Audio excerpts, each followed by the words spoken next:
Welcome to the channel or something like that. My name is Ariston and I do data science, so I won't mess around. Let's get straight into the agenda for tonight. It's currently 11:30 p.m., so don't want to waste any time. We are going to go through a couple of units, so Unit 8, 9, and 10 on Khan Academy. It's a college statistics module or whatever. I've already done these things before at university or in high school, so this is more like a brush up and reviewer as to a lot of the basic things I've already done in the past. So starting with Unit 8, random variables. Okay, so, oops. Yep, this teaches us about mean and standard deviation when working with random variables and understanding how to interpret things like expected value, I think.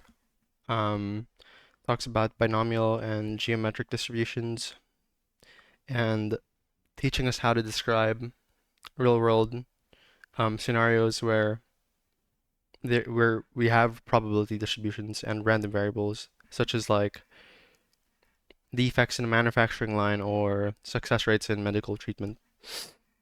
Okay, so let's start with that.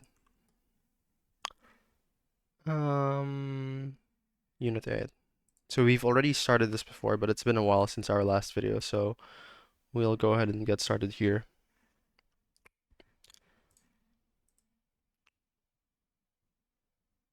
Okay. So probability always adds up to 1, so if it's not valid, it means that it does not add up to 1. So we just have to, add these things and see which ones don't add up to 1. This is fine. This one is not fine. And then we just do that for the rest of the questions.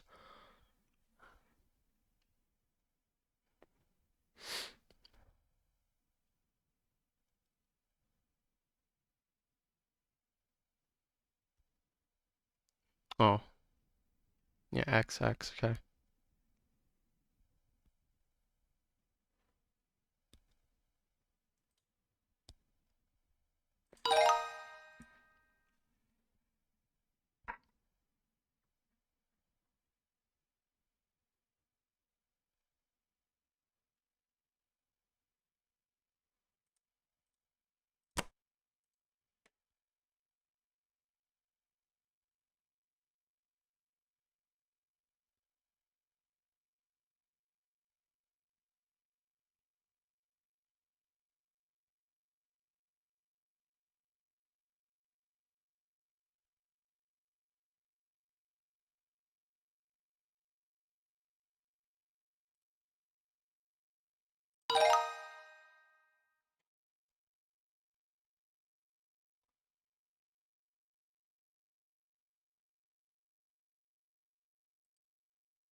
Okay.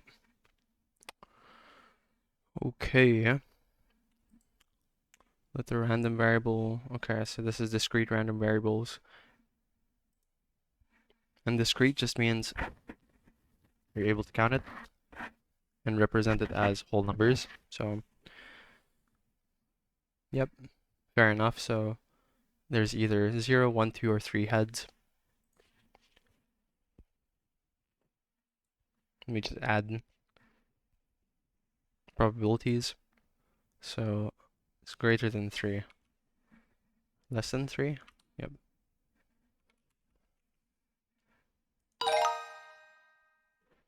More than 2 heads? 3.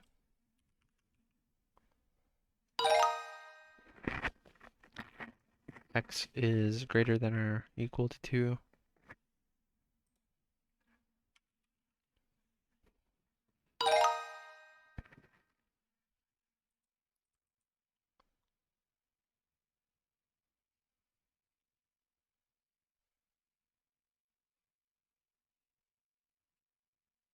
0.01.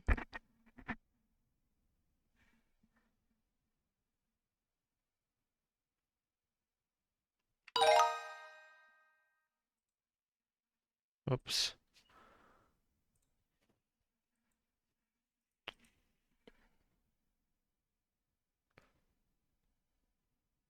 Of the number of heads.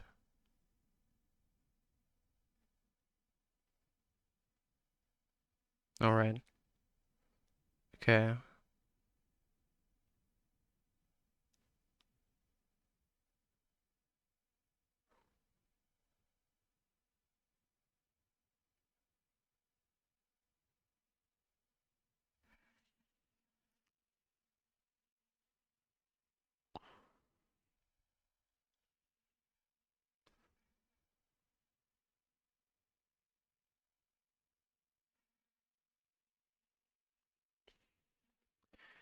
Yep, okay, so the sample size is 8. And the number of heads, okay. So 3 heads, 0 heads, so that's right. And then 3 each. Yeah.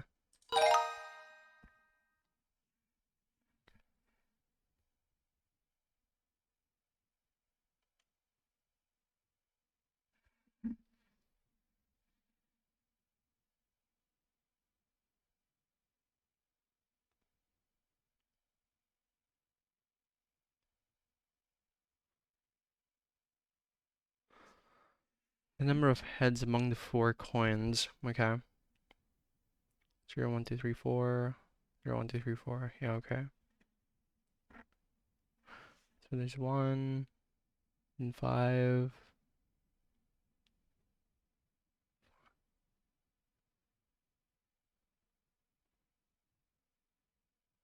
6. Okay, over 16.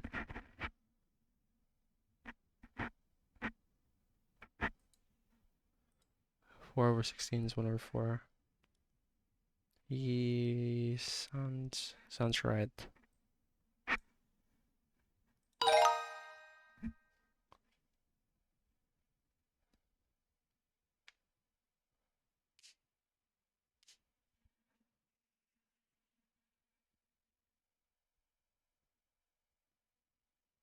Which graph represents a theoretical probability distribution of the sum on a given turn?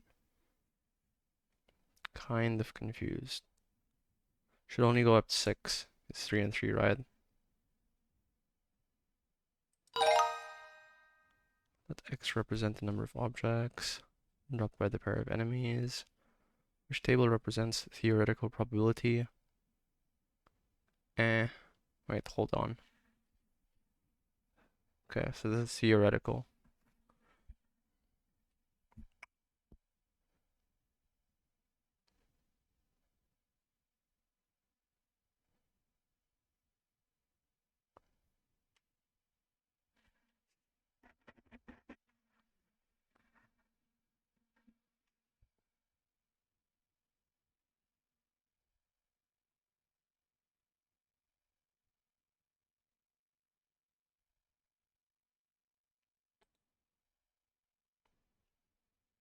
Makes sense that it should be the first one, right? Because it's like not, that's a 0, and then not ND is like 1, and then DD is 2, yeah. Okay, quiz. Nah, we don't have to do the quiz because we've already done that stuff. Okay, go back. Okay. Expected value of a discrete random variable. Find the expected value of the number of bids 1.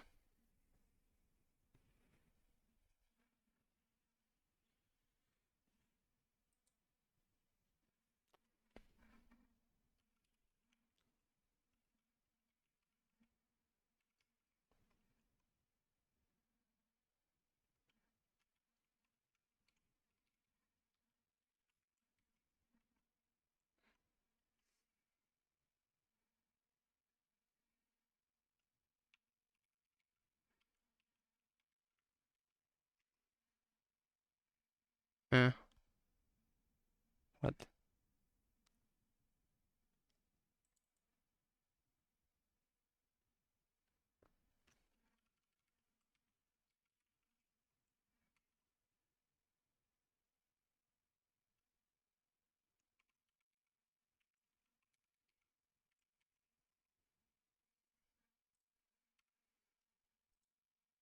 No, that's not right. It's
1,000 and 100,000.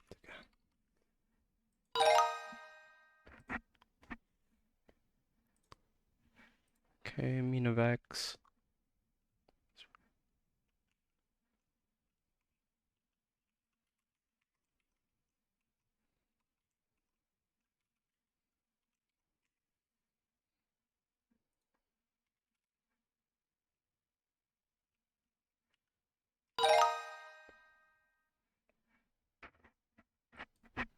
Interpret expected value. Okay.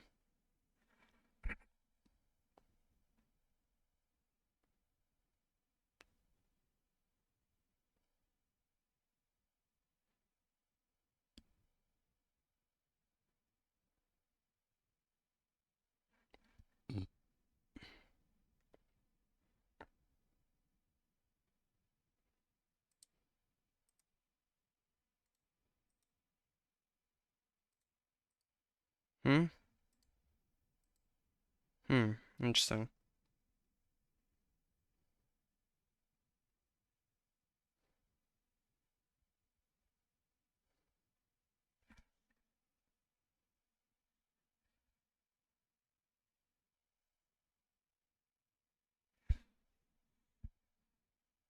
What?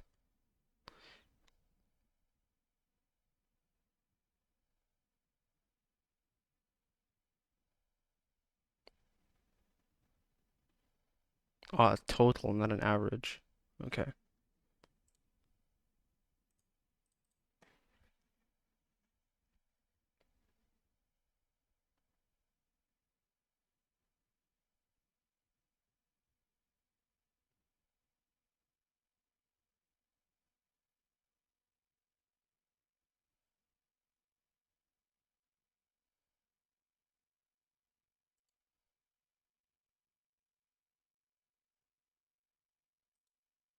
Hmm.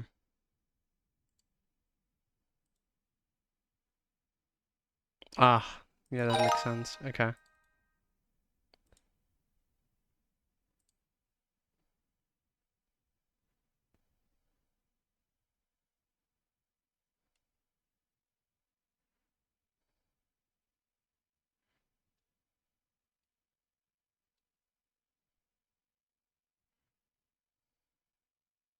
That's right.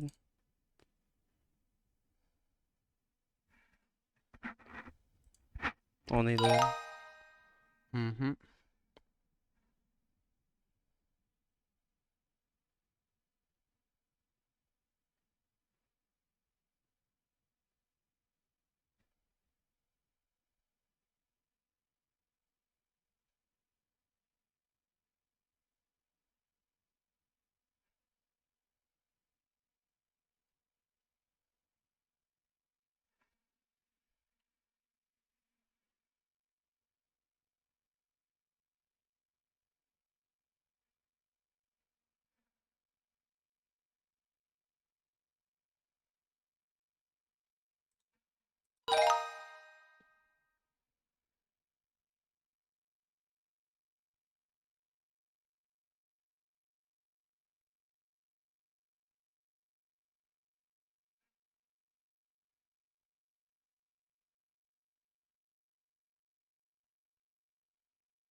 Given that mu x equals 28, calculate standard deviation at variance. No, I think that's standard deviation. Okay, let's fail this so we can remember how to calculate it. Okay.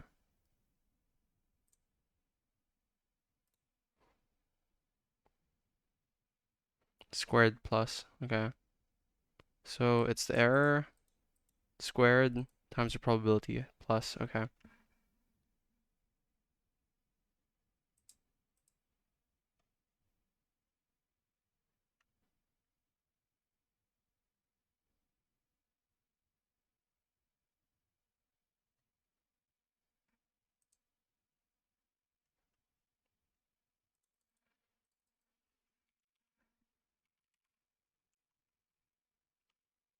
So 18, 10, 28. Wait. Oh, wait. Being a dumbass, okay. So 8 9, 0.72.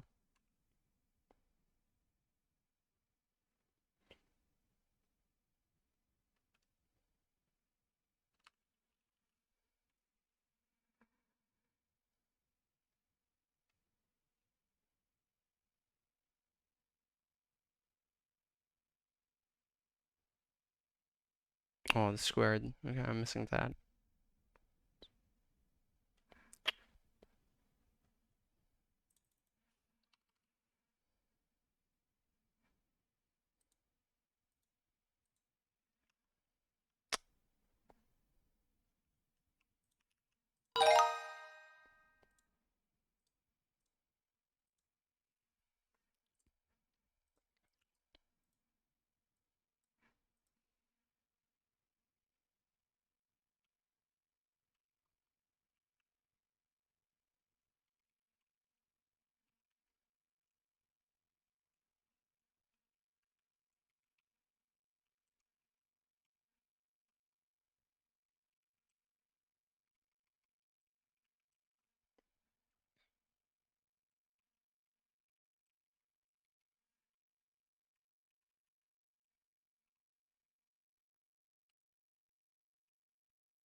Hmm. Why was it wrong?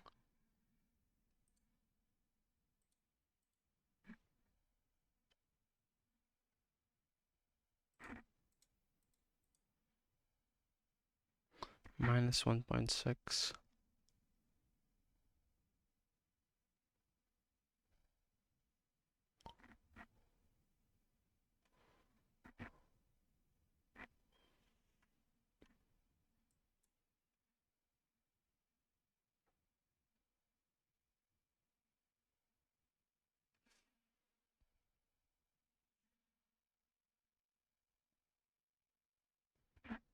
Ah, first value. Okay.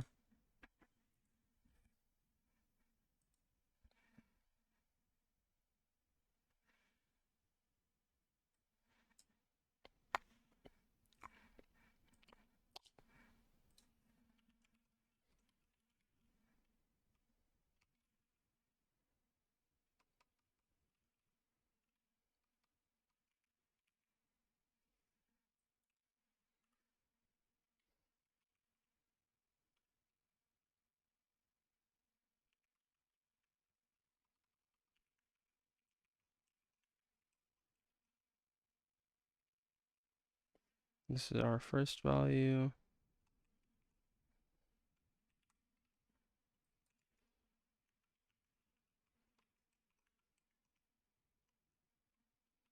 Second value.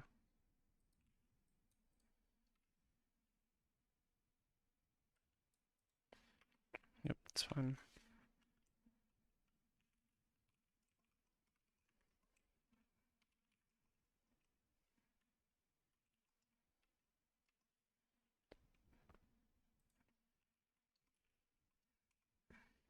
No, wrong again. Yeah, it's wrong this time. Ah, and then I forgot forgot the square root.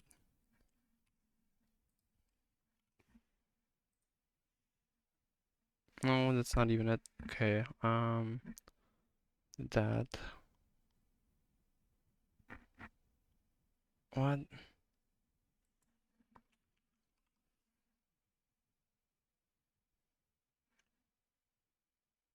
Why did I do 2 minus?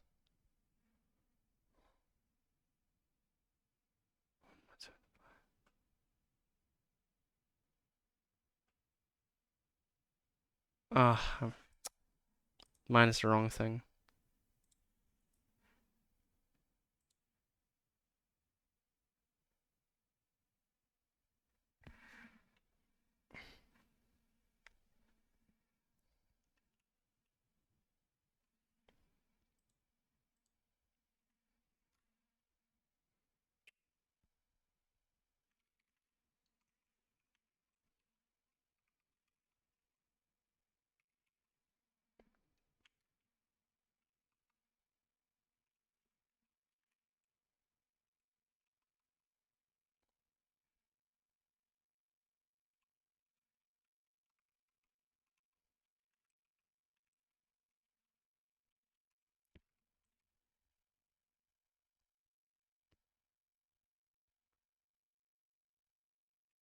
What am I doing? There you go. Is that right?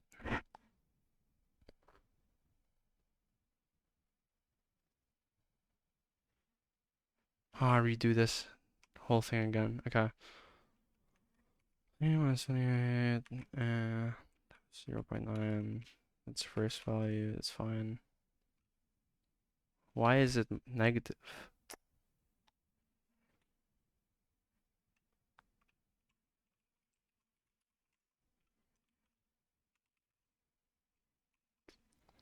Seven point two squared times 3.1 square root 7.92. Oh my god, I'm wrong again. Ugh.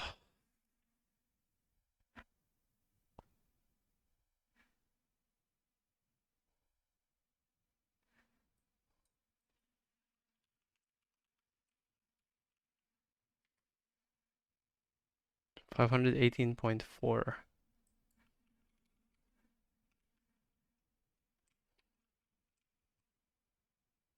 Oh my goodness, what am I doing?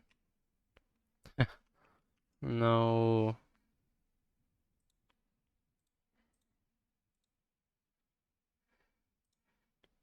I'm really sleepy, so I'm making like stupid mistakes. And I could be solving this by hand.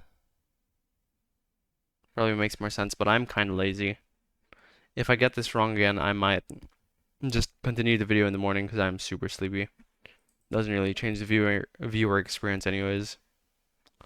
Okay.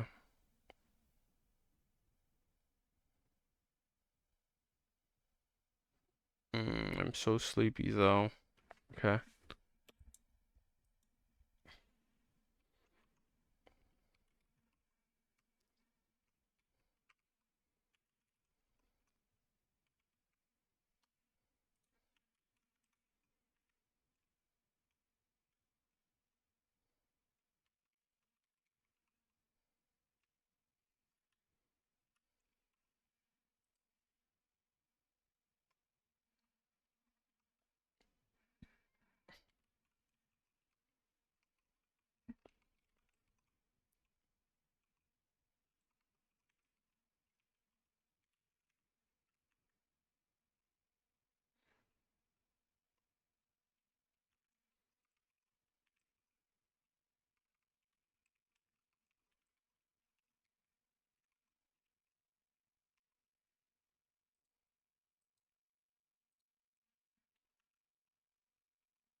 Give me a sec. I'm gonna take a break.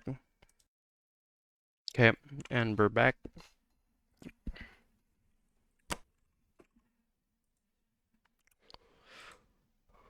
Hmm, where were we? Alright, okay.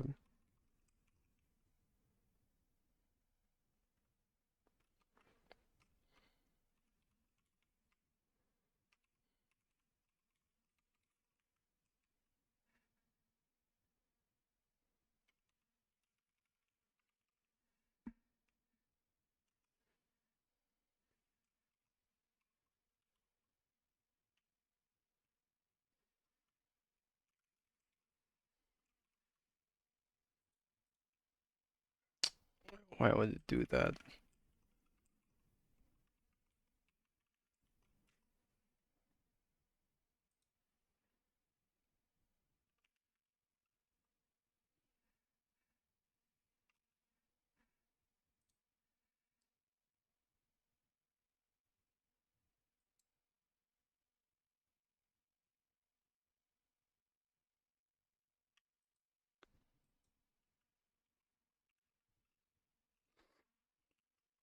What?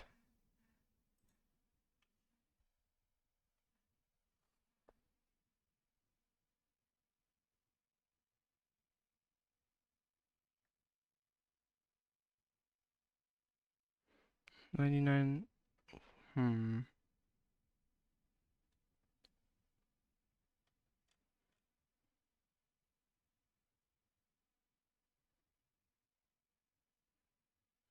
Hmm.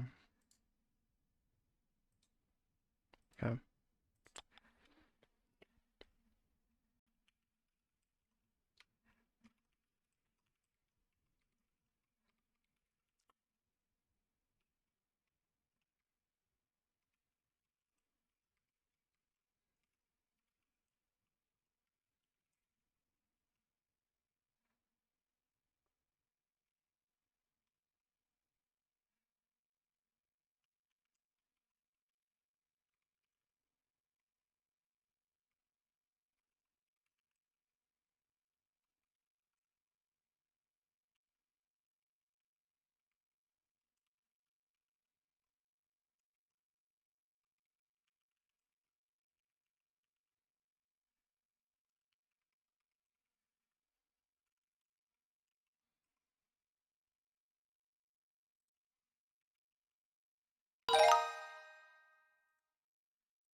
What am I doing? Okay.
Okay. Just forming random variables. mean, standard deviation, and we know how to calculate both.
Hmm. Whoops.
Hmm.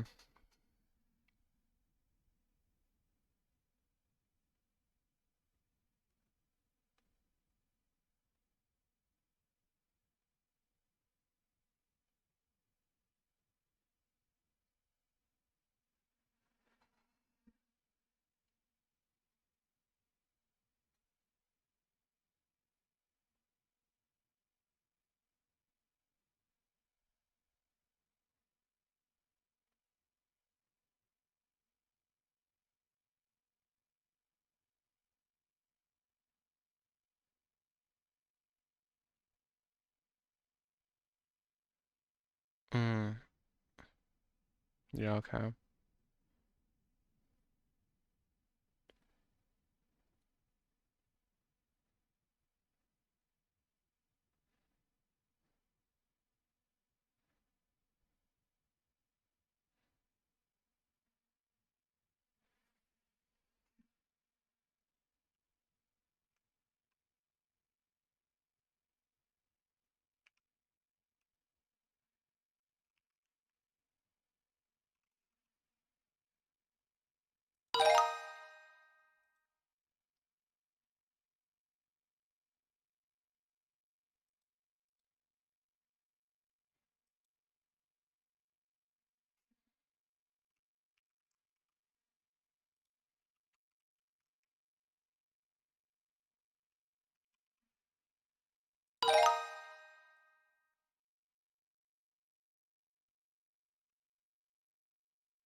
That was pretty easy. Took me a while to wrap my head around some concepts, but yep. Okay, I'm gonna take a quick nap for 6 hours, and then we'll continue the video. Still counts because I started the video yesterday, technically. So I'll be right back. Yep, and we are back, as you can hear from my morning voice. Okay. Uh, we finished this combining random variables. Okay. Whew. God damn. I had a pretty good sleep. Now it's time for some math. Vending machine. Let me just double check. There's coffee brewers.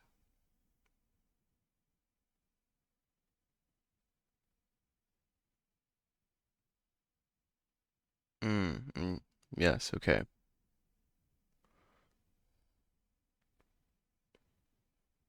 Find the mean of t.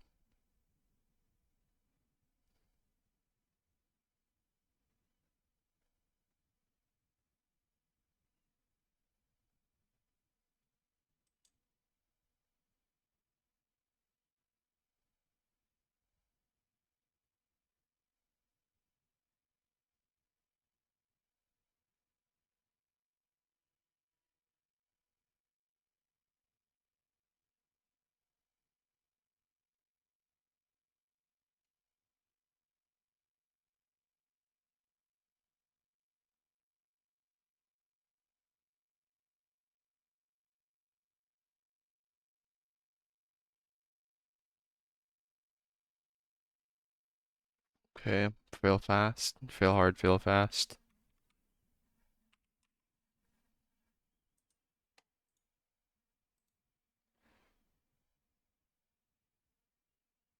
Mm.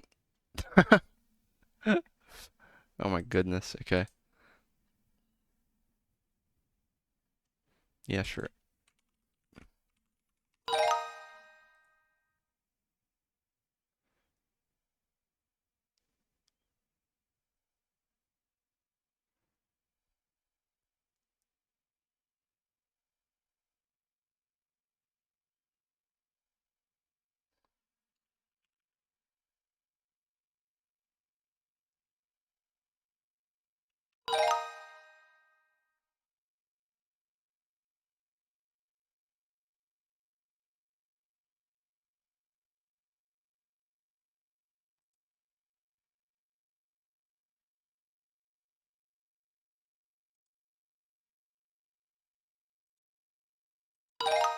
Mm.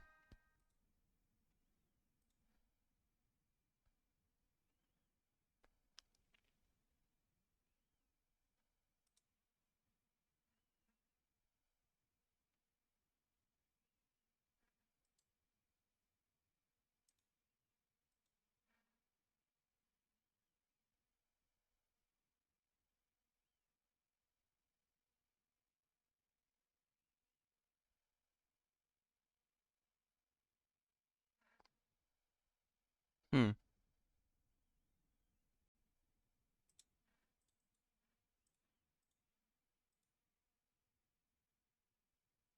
Ah, it's this.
Okay.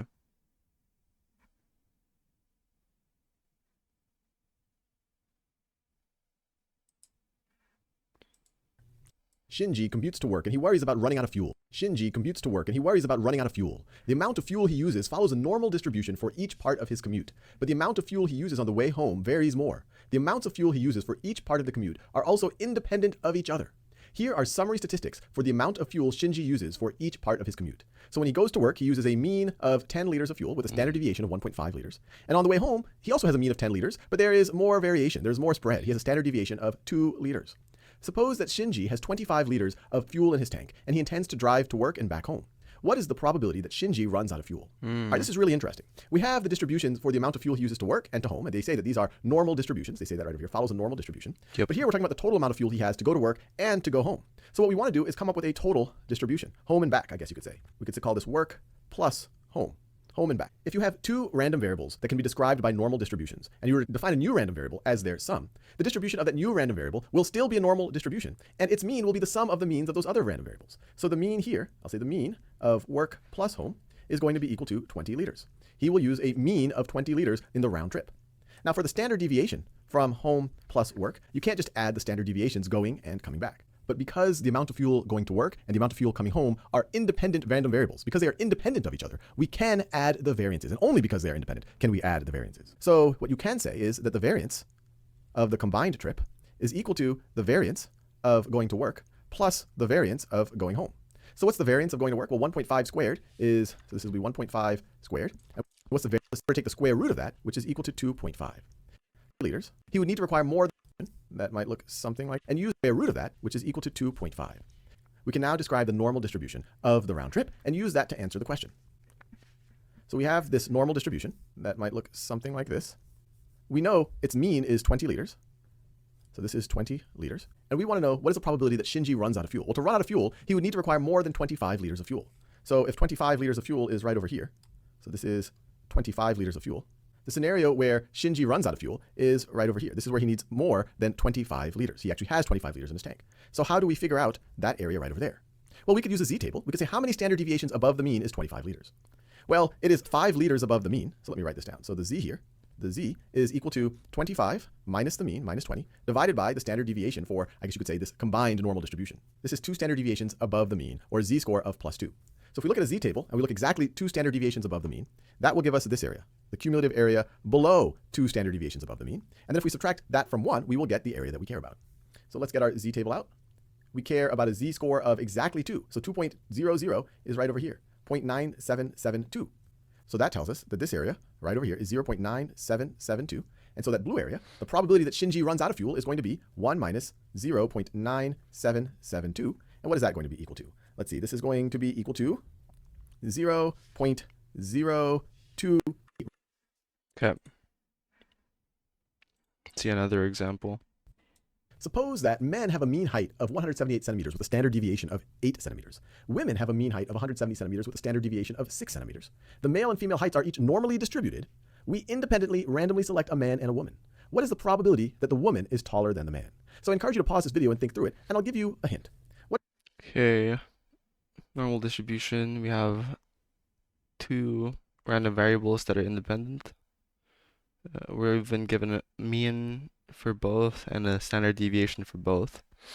And since they're independent random variables,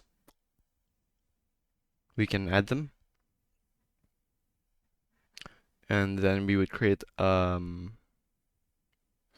new normal distribution with the new combined mean, combined standard deviation, and then we would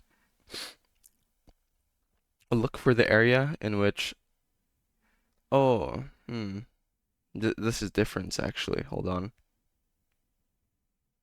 It would be the same, so, but instead of adding, we would minus, and then we would take the area of, I don't know how to say this, but you would take the area between 0 above 0 or less than 0, depending on the question you're answering. What if we were to find the a random woman? Sometimes it's just hard to describe with words without a visual. First two. So let me call this D for difference. and it is equal to the difference in height between normally different about height and intersection of books. Random variable w.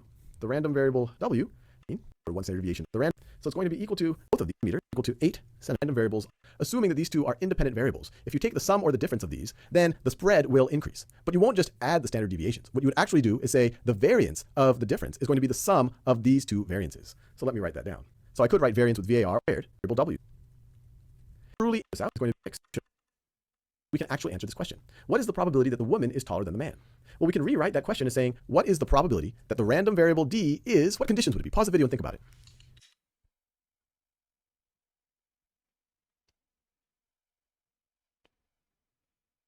Less than -8. Well, Or the situations where the woman is taller than the man, if the woman is taller than the man, then this is going to be a negative value. Then d is going to be less than 0. So what we really want to do is figure out the probability that d is less than 0. whoops, And so that's what I what meant. we the curve over before here, and that gets me to distribute, put in a say here, enter, between 2, 1, and 5. Okay.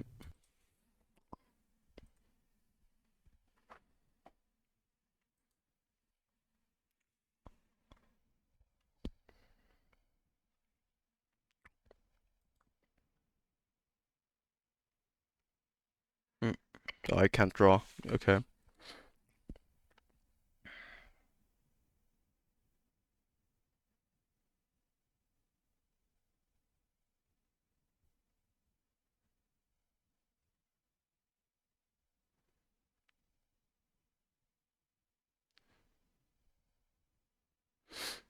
Find the mean of t.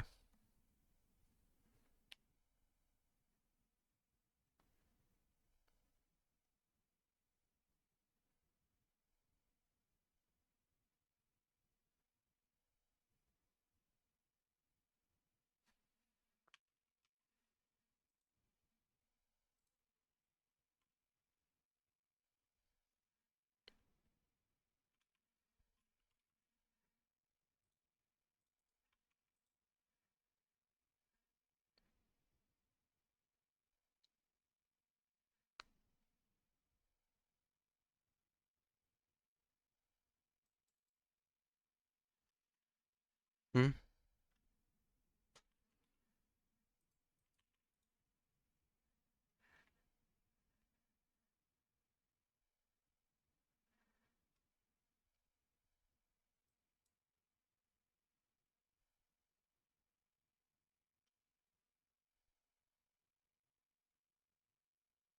Oh, I see.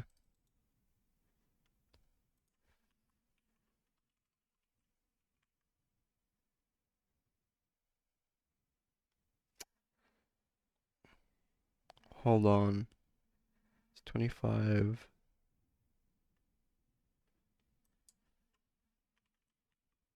100. Be 10.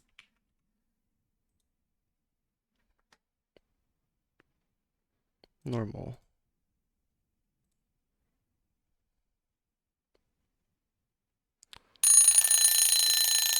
Okay, time for a break. We're back for more math. Okay. Find the probability.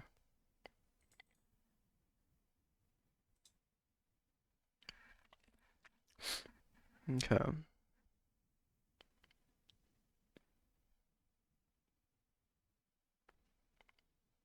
Less than 178. 178 is not the mean. Our mean is 200. 22, so 2.2 away, negative 2.2. So it is that much. Find the probability higher than Adam. Find the mean. Mean of D. 175, 150, 25. Independent. Okay. 2 standard deviations. So 30, 40. 900, 1600. You minus them.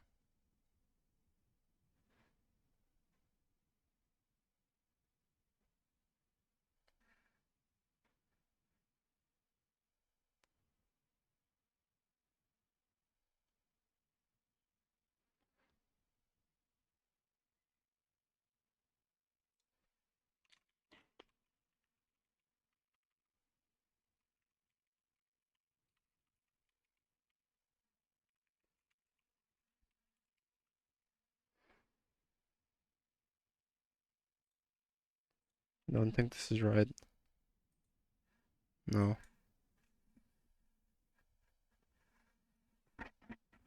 Oh, why am I minusing them?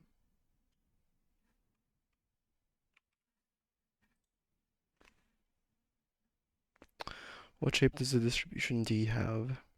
Normal. Mike scores higher, so D. Yep.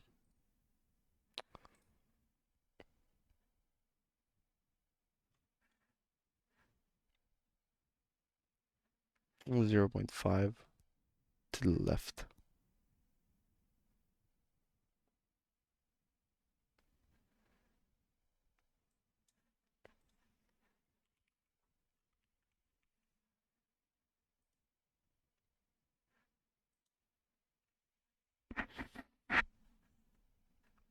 Mm-hmm. Drawing is gonna help here a lot, so. Okay.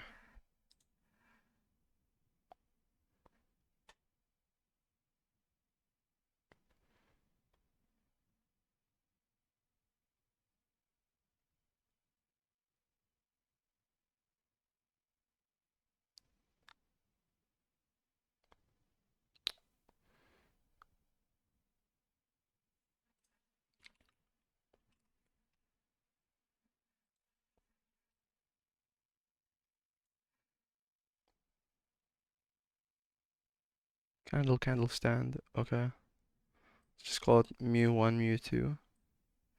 Mu2.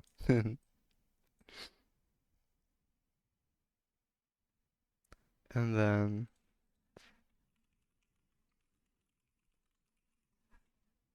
omega.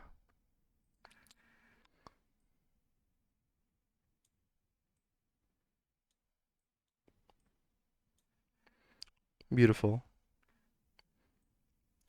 So one is the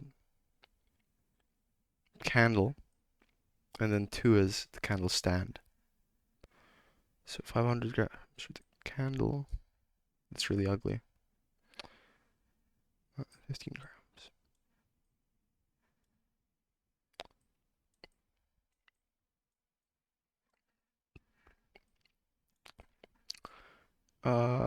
Approximately normal, and they are independent, and we're being asked to calculate t. So t equals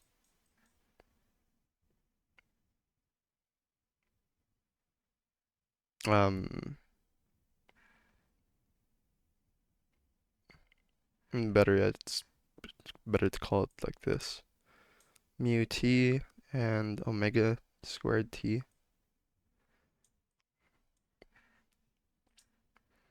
No, I meant that one. Yes. Okay.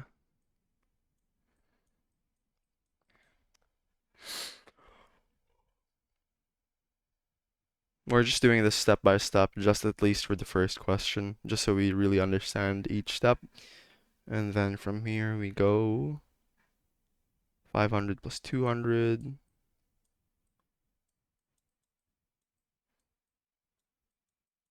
700. And then for this we do 15 squared plus 8 squared square root. So that's going to be, what is that? 15 squared.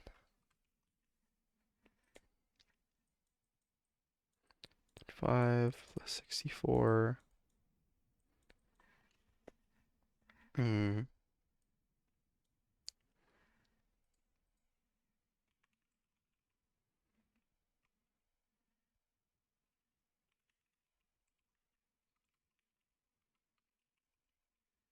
17.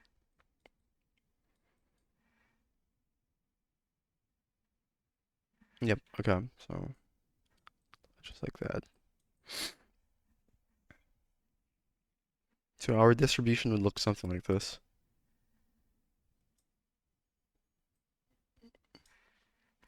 700 in the middle, and each z is equal to 17. So like 717, 683,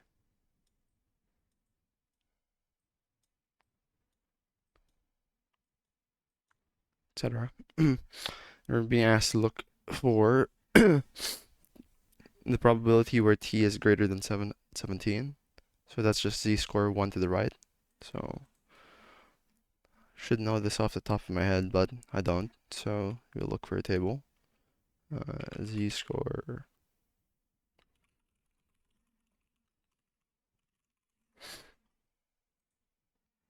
I think it's like 0.66. Oh, why are they so complicated? Uh, Something like this.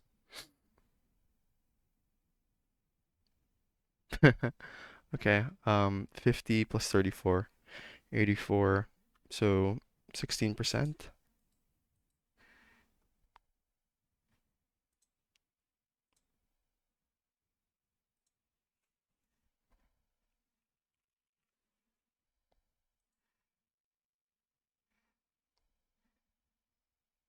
Is that right? I think so.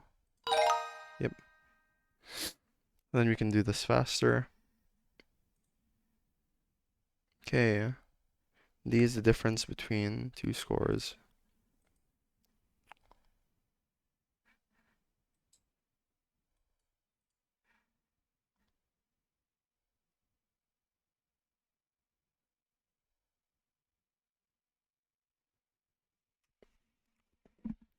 Hmm.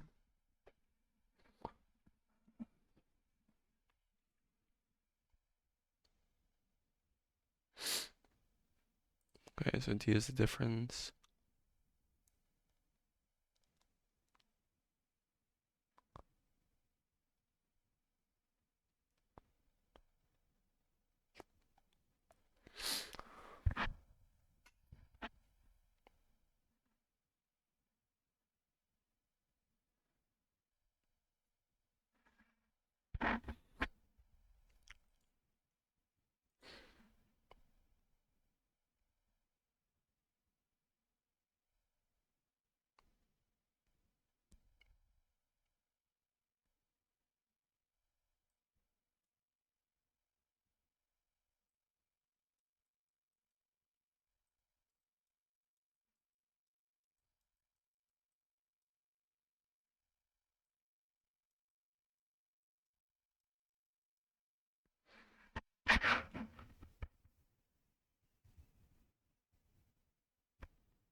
I feel like I'm already wrong.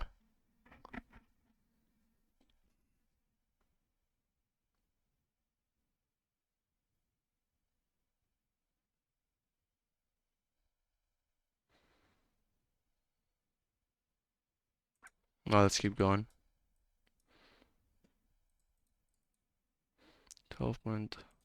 Okay, let's just say skirt. What do I do?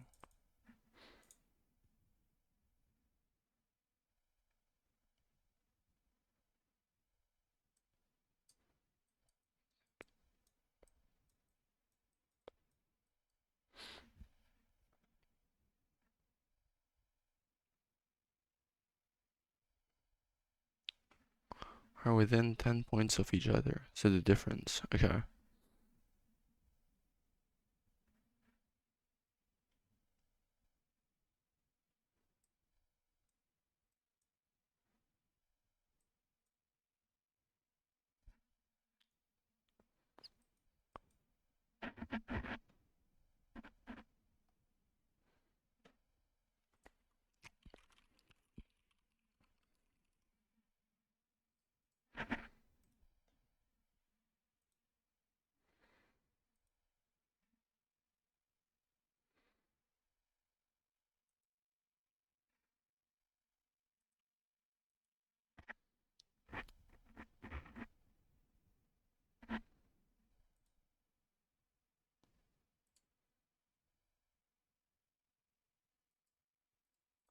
Oh,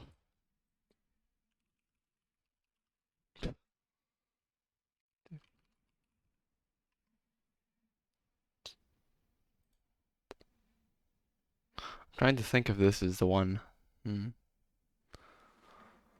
Okay. Um,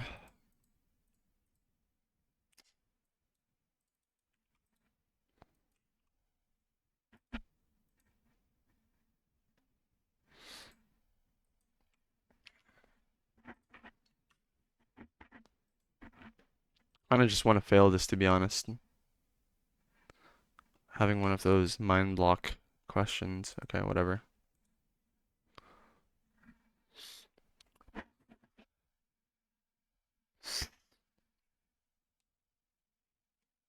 Fine. We'll keep going. Okay. Calculate. No, that doesn't make sense. 162 square root. How many standard deviations away is 10? So 10 divided by that. Okay, 0.78. Z table.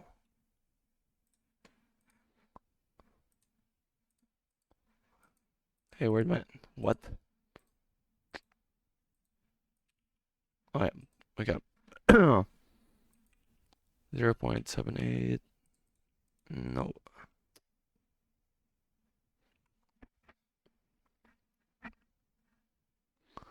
8. 0.7823.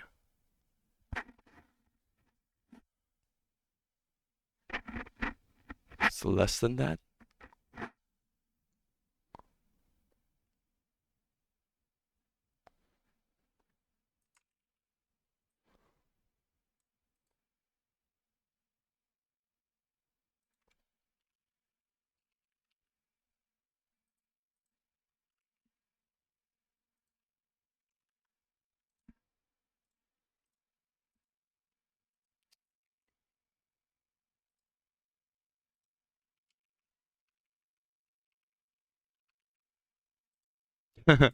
No.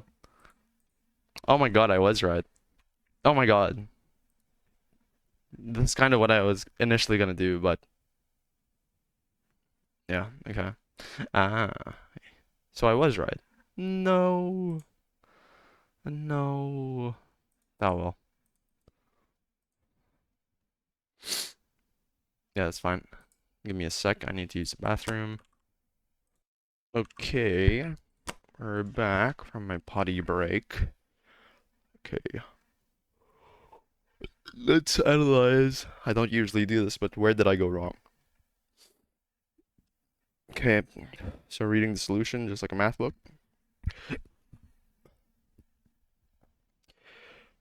We got the mean, because we're just doing it against itself. So the mean, the new mean was 0. We got that. The standard deviation was indeed square root of 162. That kind of threw me off because I'm so used to having nice square roots. That wasn't very nice. So, and then we did this. So we pretty much kind of had it in the bag. I was just overthinking, mind block and stuff happens sometimes. So just restart. Try and get proficient. Okay.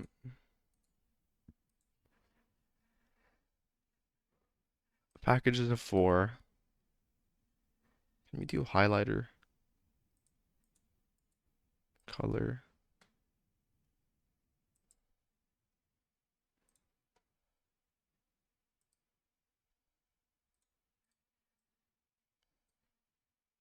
Yeah, yellow is fine. Don't know what I'm doing.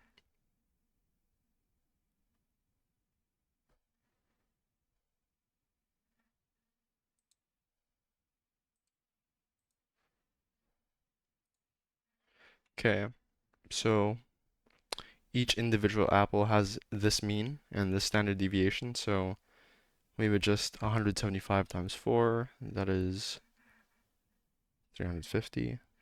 Is it 350? Yeah. 700 UT and standard deviation T squared. Right. Yeah.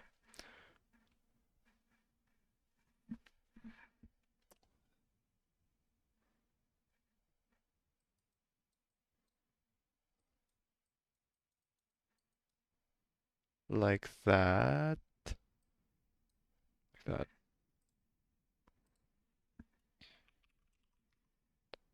30.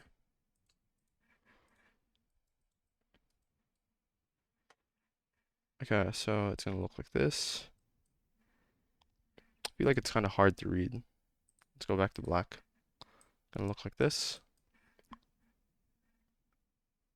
Is that 700 or 200? My handwriting's so bad. 700. Okay. And 30. Boom, boom. Like that. 670. 730. So, 6 gray less than 685. So it's like over here. Just you need to look for the shaded area. Z score calculator.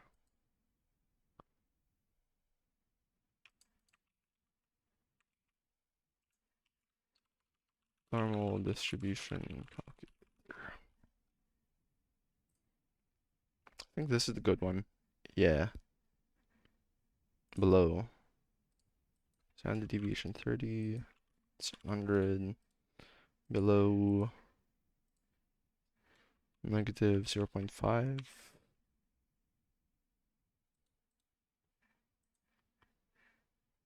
And oh, below 685.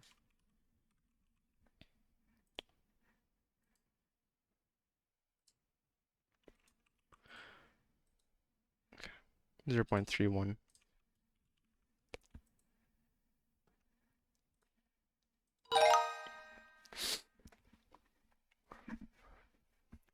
We are looking at differences.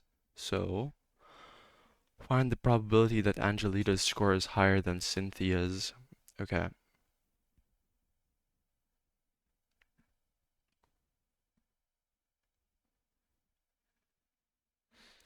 So we would do this is the difference. So Angelita minus Cynthia.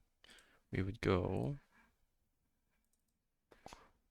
900 minus 800.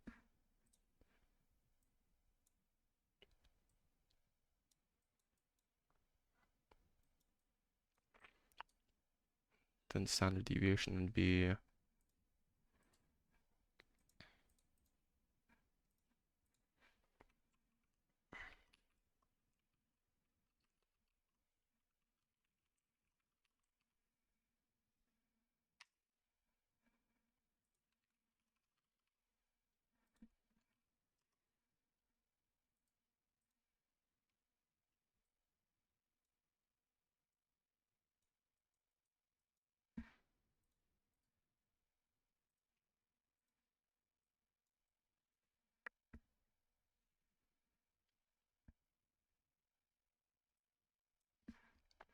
and then we do probability that D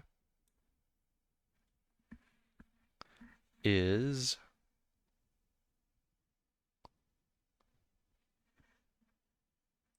greater than 0.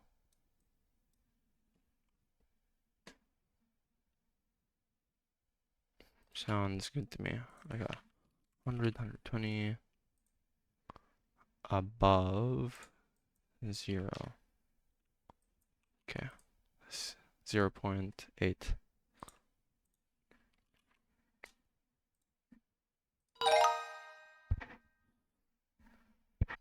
Mm,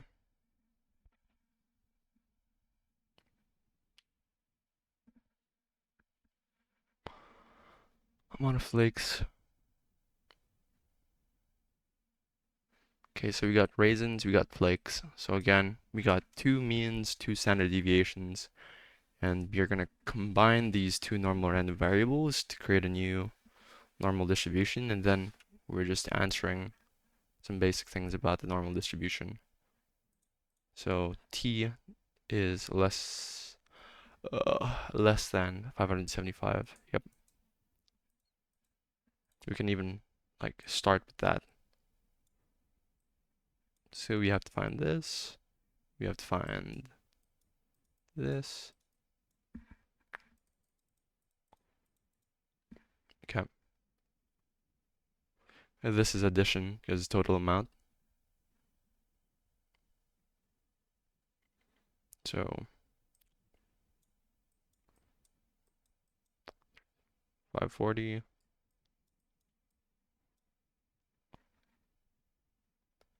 Then the standard deviation would be something like this.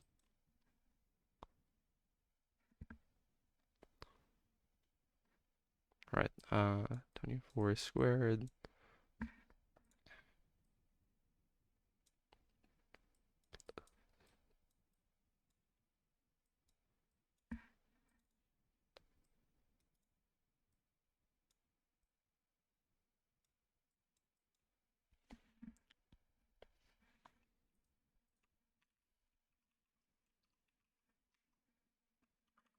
I think that's 25.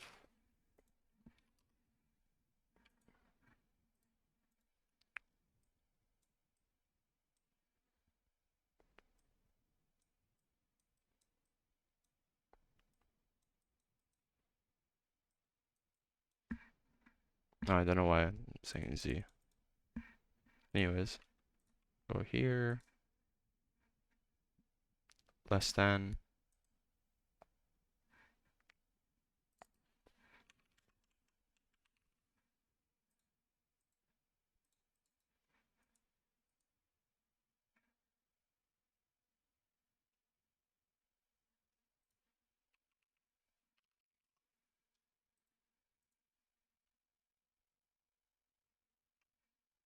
Just double check.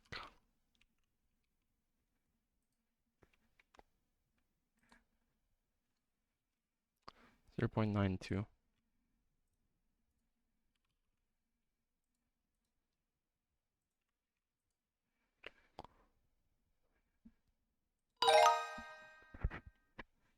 Find the probability that their scores differ by more than 15 points. Okay, and the absolute value, so that's going to be in between. This is what I got wrong a while ago. We have 30 seconds left, so. Yep, okay, so.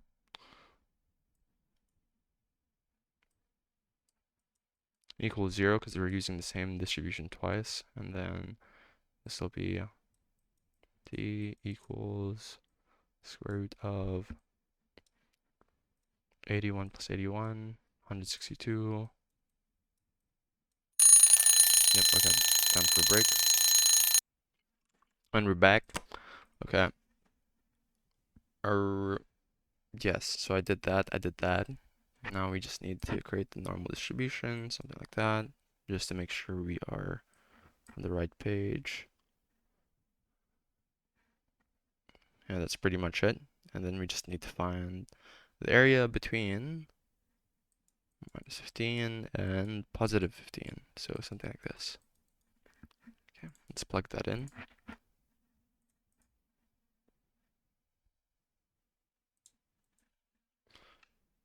Negative 15, 15, 0. Oh, help.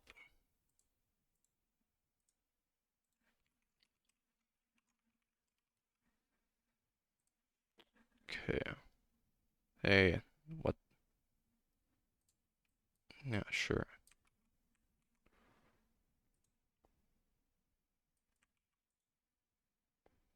0.7614.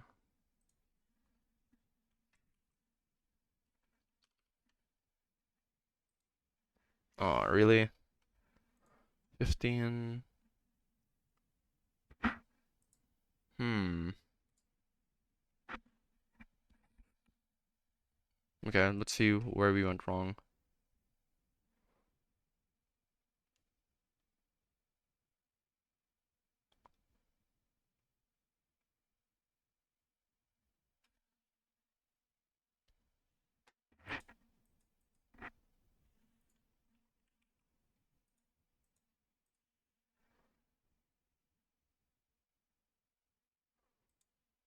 Seven, 6.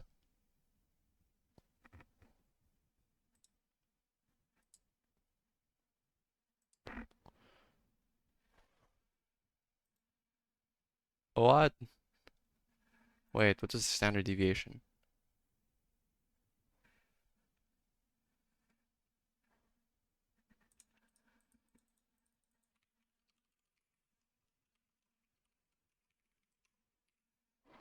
12 point that. Okay.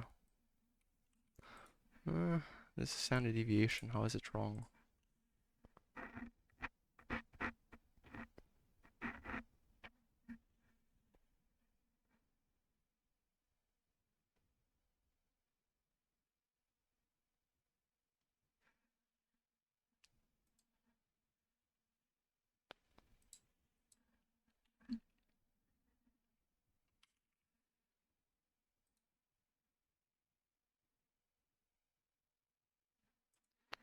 Oh.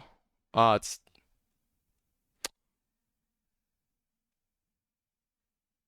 ah. I see. We were actually looking for the outside, not the inside. It's fine.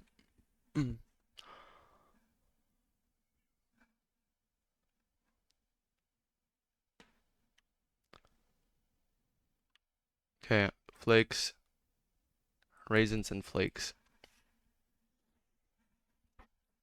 hmm Since it's the last question, I'll just work through it just to make sure that I'm not missing anything. So, mu t equals 70. That's 170. That's 540. And standard deviation, square root of 24 squared plus 7 squared.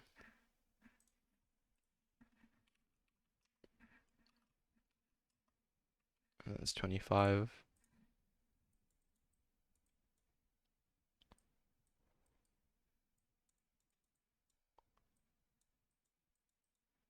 Mm-hmm.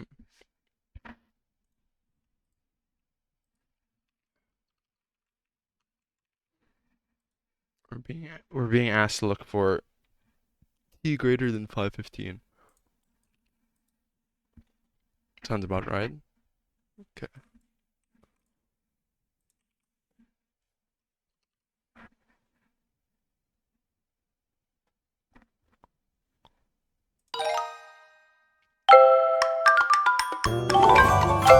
Nice. Okay. Then let's do the quiz. Find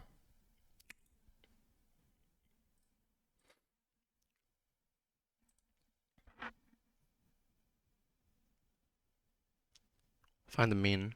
Okay.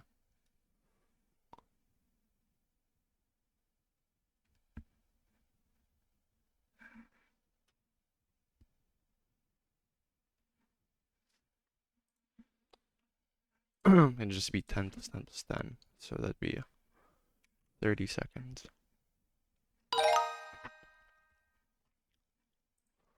Yuki's time is faster than Zana's, so combining normal random variables, so something like this. Need to do difference. So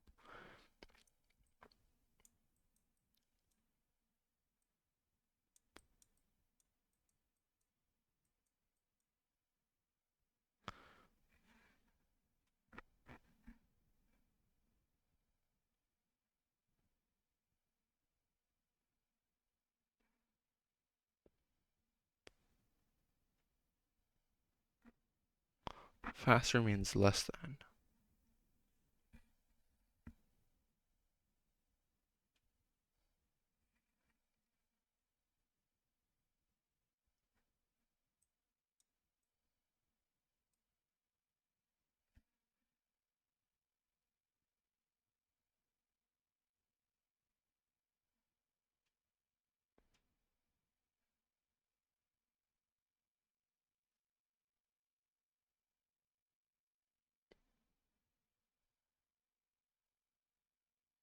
Yeah.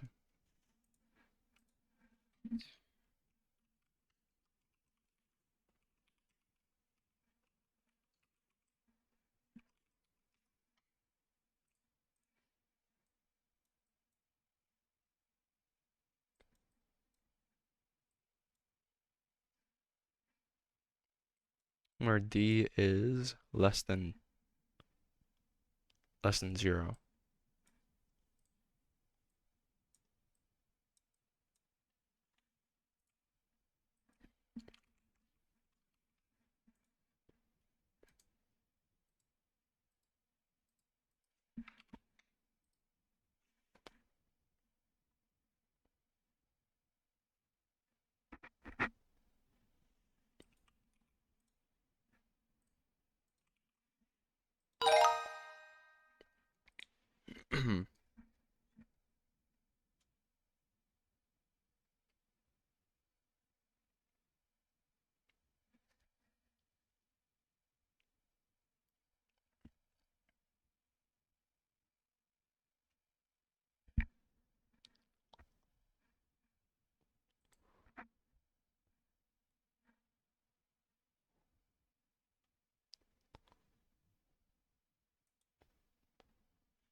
Negative 0.5.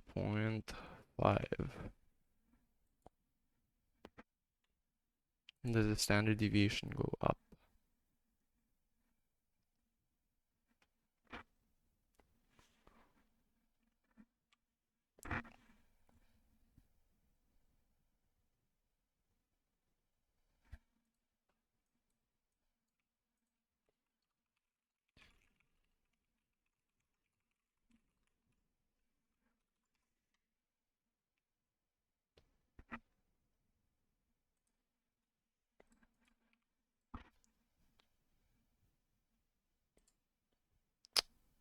Damn.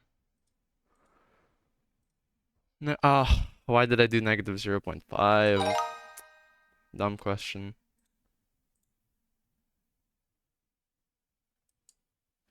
I can't restart? Kind of stupid. Okay. Um. That's so dumb. 736. Mm.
Mean and standard deviation of y.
4 plus 25 plus 16 plus 9.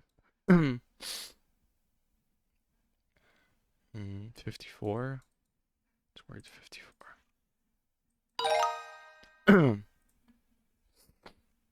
Okay, Apple question again. 700.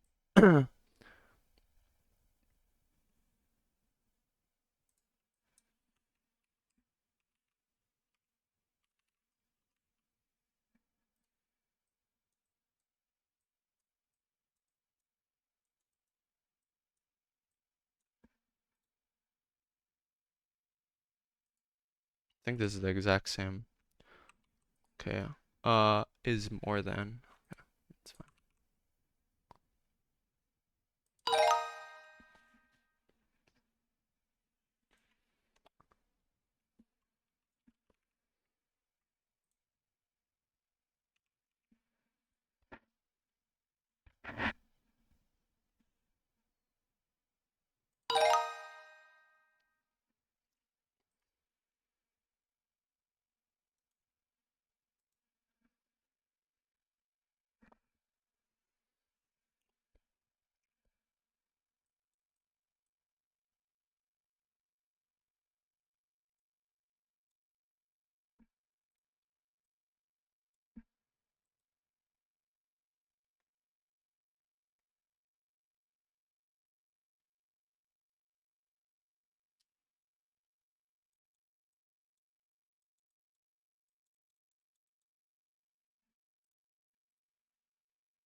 Nice. Well, let's keep going. What we're going to do in this video is talk about a special class of random variables known as binomial variables. And as we will see as we build up our understanding of them, not only are they interesting in their own right, but there's a lot of very powerful probability and statistics that we can do based on our understanding of binomial variables. So to make things concrete as quickly as possible, I'll start with a very tangible example of a binomial variable, and then we'll think a little bit more abstractly about what makes it binomial. So let's say that I have a coin. So this is my coin here. Doesn't even have to be a fair coin. Let me just draw this really fast. So that's my coin. And let's say on a given flip of that coin, the probability that I get heads is 0.6. And the probability that I get tails, well, it would be 1 minus 0.6, or 0.4. And what I'm going to do is I'm going to define a random variable x as being equal to the number of heads after 10 flips of my coin. Now, what makes this a binomial variable? Well, one of the first conditions that's often given for a binomial variable is that it's made up of a finite number of independent trials. Oh. So it's made up Trials, of okay. independent 10. independent trials. Now, what do I mean by independent trials? Well, a trial is each flip of my coin. So a flip is equal to a trial in the language of this statement that I just made. And what do I mean by each flip or each trial being independent? Well, the probability of whether I get heads or tails on each flip are independent of whether I just got heads or tails on some previous flip. So in this case, we are made up of independent trials. Now, another condition is each trial can be clearly classified as either a success or failure. Or another way of thinking about it, each trial clearly has one of two discrete outcomes. So each trial, and in the example I'm giving, the flip is a trial, can be classified Success as or fail. either success or failure. So in the context of this random variable x, we could define heads as a success because that's what we are happening to count up. And so you're either going to have success or failure. You're either going to have heads or tails on each of these trials. Now, another condition for being a binomial variable is that you have a fixed number of trials. Fixed number of trials. So in this case, we're saying that we have 10 trials, 10 flips of our coin. And then the last condition is the probability of success, and in this context, success is a heads, on each trial is constant. And we've already talked about it. On each trial, on each flip, the probability of heads is going to stay at 0.6. If for some reason that were to change from trial to trial, maybe if you were to swap the coin and that each coin had a different probability, then this would no longer be a binomial variable. And so you might say, okay, that's reasonable. I get why this is a binomial variable. Can you give me an example of something that is not a binomial variable? Well, let's say that I were to define the variable y, and it's equal to the number of kings after taking 2 cards from a standard deck of cards, standard deck, without replacement. So you might immediately say, well, this feels like it could be binomial. We have each trial can be classified as either a success or failure. For each trial is when I take a card out. If I get a king, that looks like that would be a success. If I don't get a king, that would be a failure. So it seems to meet that right over there. It has a fixed number of trials. I'm taking 2 cards out of the deck, so it seems to meet that. But what about these conditions, that it's made up of independent trials, or that the probability of success on each trial is constant? Well, if I get a king, the probability of king on the first trial, probability of, say, king higher on than first second trial, would be equal to, well, out of a deck of 52 cards, you're going to have 4 kings in it. So the probability of a king on the first trial would be 4 out of 52. But what about the probability of getting a king? Well, then you would have, so let's see, this would be the situation given first trial, first king. Well, now there would be 3 kings left in a deck of 51 cards. But if you did not get a king on the first trial, now you have 4 kings in a deck of 51 cards. Because remember, we're doing it without replacement. You're just taking that first card, whatever you did, and you're taking it aside. So what's interesting here is this is not made up of independent trials. It does not meet this condition. The probability on your second trial is dependent on what happens on your first trial. And another way to think about it is because we aren't replacing each card that we're picking, the probability of success on each trial also is not constant. And so that's why this right over here is not a binomial variable. Now, if we got rid of without replacement, and if we said we did replace every card after we picked it, then things would be different. Then we actually would be looking at a binomial variable. So instead of without replacement, if I just said with replacement, well then your probability of a king on each trial is going to be 4 out of 52. You have a finite number of trials. Your probability of success is going to stay constant, and they would be independent. And obviously, each trial could easily be classified as either a success or a failure. What we're going to do in this video is get some practice classifying whether a random variable is a binomial variable, and we're going to do it by looking at a few exercises from Khan Academy. So this says a manager oversees 11 female employees and 9 male employees. They need to pick 3 of these employees to go on a business trip. So the manager places all 20 names in a hat and chooses at random. Let X equal the number of female employees chosen. So they're going to do 3 trials, and on each of those trials, you could say success is if they pick a female employee, and then the random variable X is the number of females out of those 3. Is X a binomial variable? Why or why not? So pause this video and see if you can work through this on your own. All right.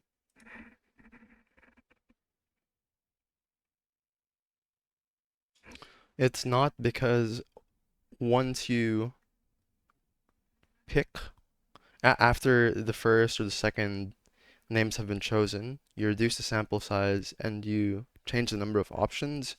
So the probability distribution for each trial gets affected, so it can't be a binomial variable because they should be independent, like a coin flip. How one coin flip doesn't affect the next. It's 0.5, 0.5 for success or failure or heads or tails each time, whereas this, they're not being replaced. So Now let's go through each choice. Choice A says the each trial answer is C. isn't being classified as a success or failure. Since we're counting the number of female employees, if in a trial we pick a female, that would be a success. So each trial is being classified as a success or failure. So this one over here isn't true.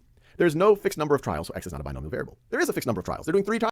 Well, that means independent, and so X is not a binomial variable. So this one is true. The trials are not there.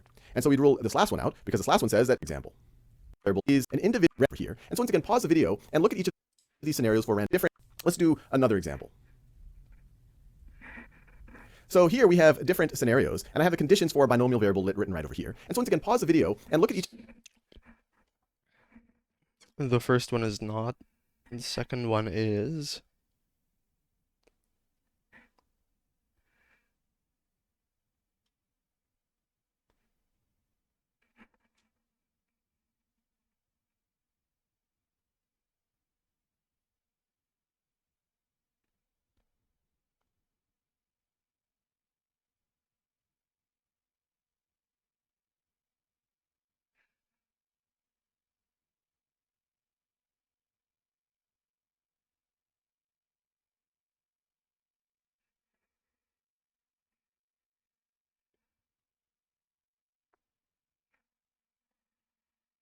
And this one is not, and this one is not because, let me explain.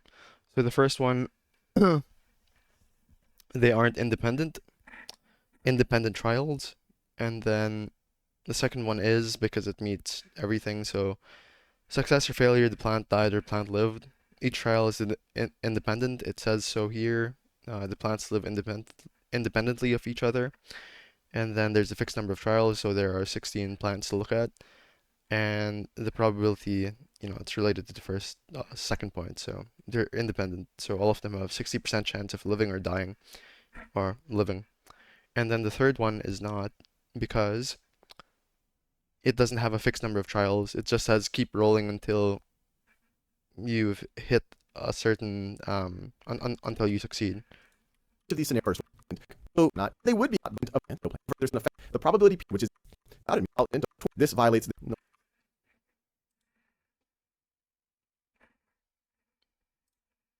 as we go further in our statistical careers, it's going to be valuable to assume that certain distributions are normal distributions, or sometimes to assume that they are binomial distributions, because if we can do that, we can make all sorts of interesting inferences about them when we make that assumption.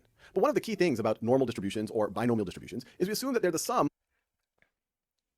or they can be viewed as Inferences are kind of like assumptions you make based on knowing certain things, and when you're working with statistical distributions, they have different assumptions you can make based on they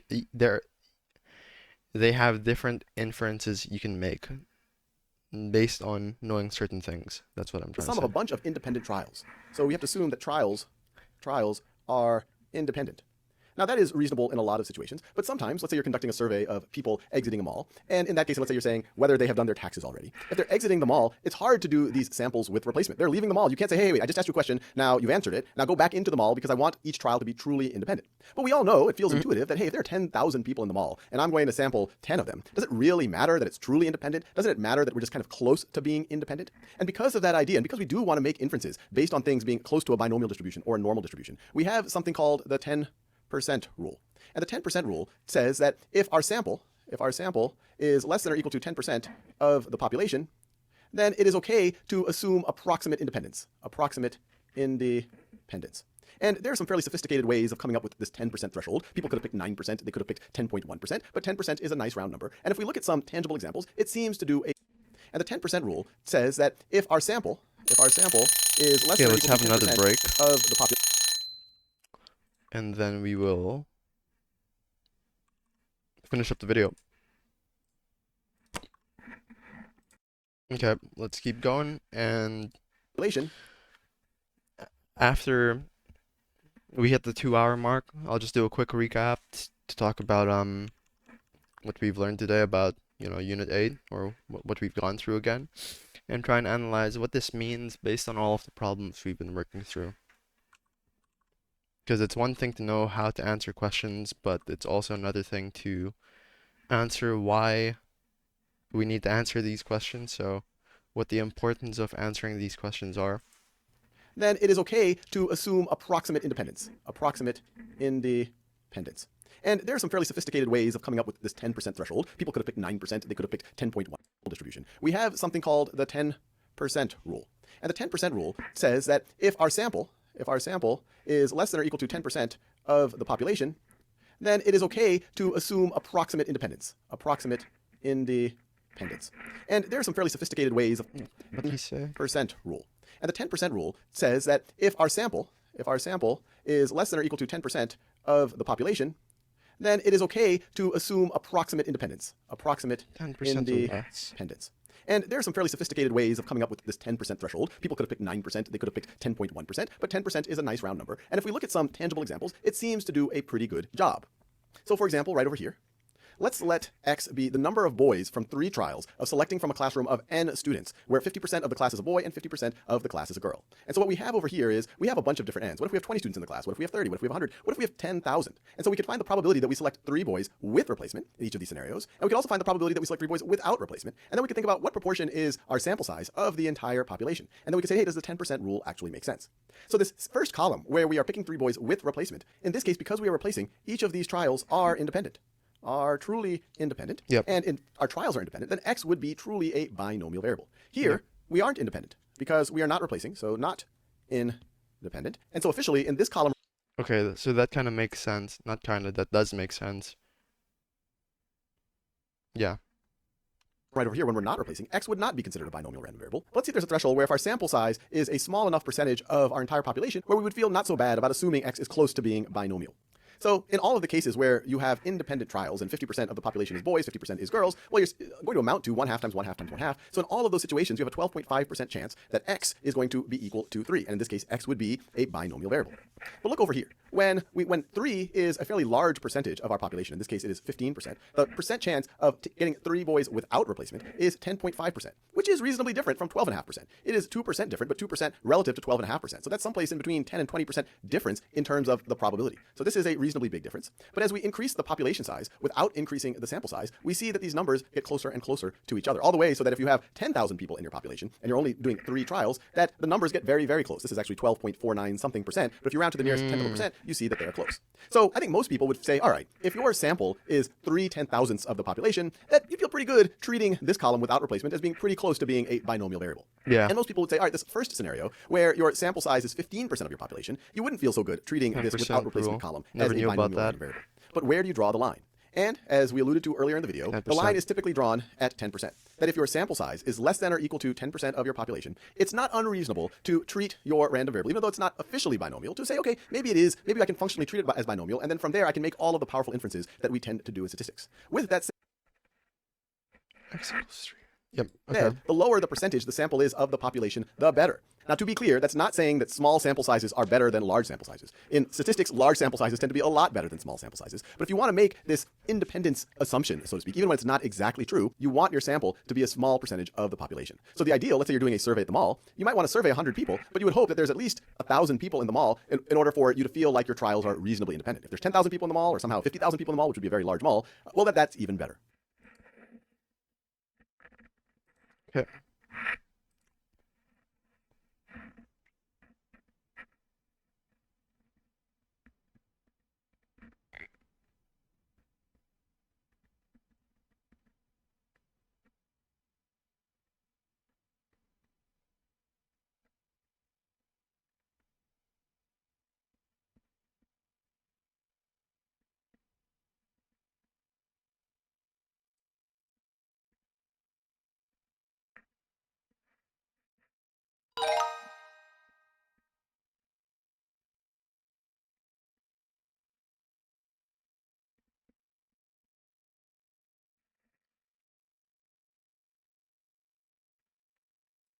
Okay, let's try and remember what the conditions of something being classified as a binomial variable are. So, fixed number of trials, independent trials,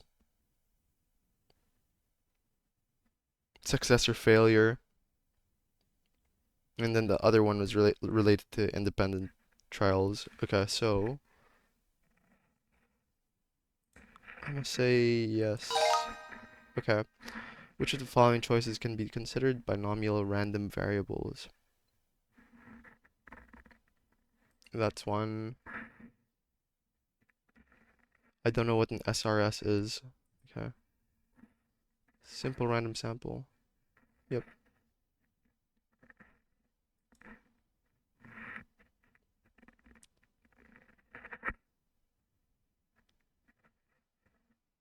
I would say this would be okay.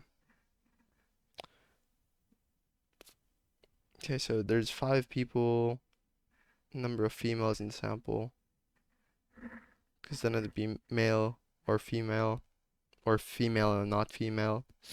That's 2. And it's not truly independent, but it's the whole US population. You're only doing 5 people. So you could assume independence, I guess. Certain buses late to its final daily stop on 20% of days. Assume each day is independent. Let V.